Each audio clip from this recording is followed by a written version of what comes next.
Hello there. What if Mace Windu went to Naboo instead of Qui Gon? Part 2. If you didn't watch Part 1, don't worry, the link's in the comments. Anakin was sitting in Sidious's cell that Sidious made for him and wondered what would happen to him. He knew he was probably going to die because that's what he would rather do than join Sidious. At this point, Anakin does not know who Sidious is, even though Sidious and Palpatine basically have the same voice, and they're the same person, but I guess Anakin doesn't know. Soon, while Anakin is sitting there in boredom, just talking to himself, Sidious comes and tries to convince Anakin and reveals his identity, and Anakin tries to force choke Sidious, but Sidious electrifies him in his cell. Anakin said, "Electrify me as much as you want.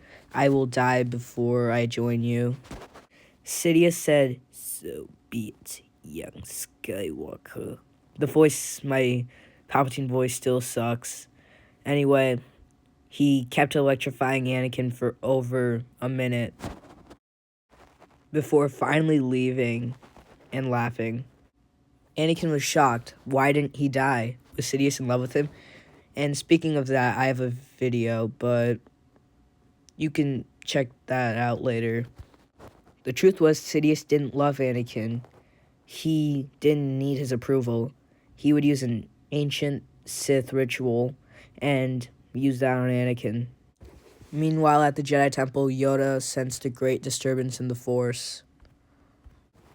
Yoda felt the disturbance coming from the Chancellor. He went to the Chancellor's office immediately, thinking that he was in danger. He found that Chancellor Palpatine was gone.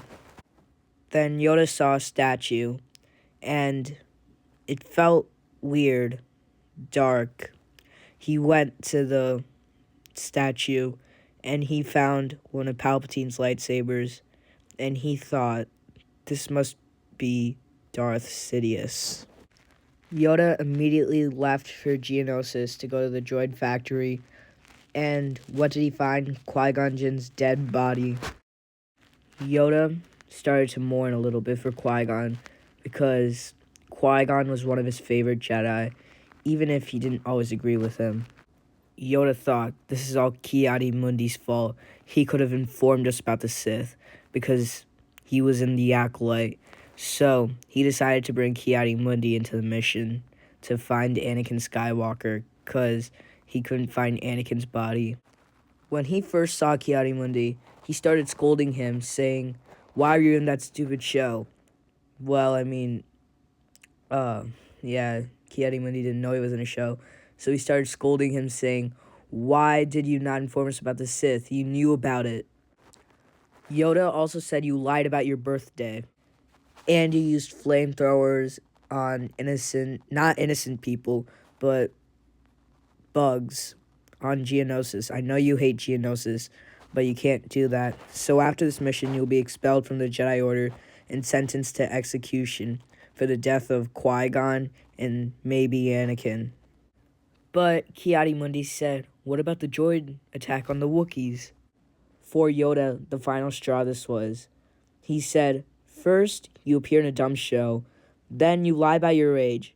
You caused the death of Qui-Gon and maybe Anakin by not informing us about the Sith. And now you're worried about the droid attack on the Wookiees? You're expelled from the Jedi Order, and it's time for execution.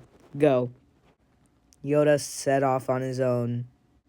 Meanwhile, Sidious just finished his dark side potion and was giving it to Anakin, trying to give it to Anakin. Anakin wasn't opening his mouth, so Sidious used Force Lightning, and that opened Anakin's mouth because he was yelling. And then Anakin became Darth Vader, kind of.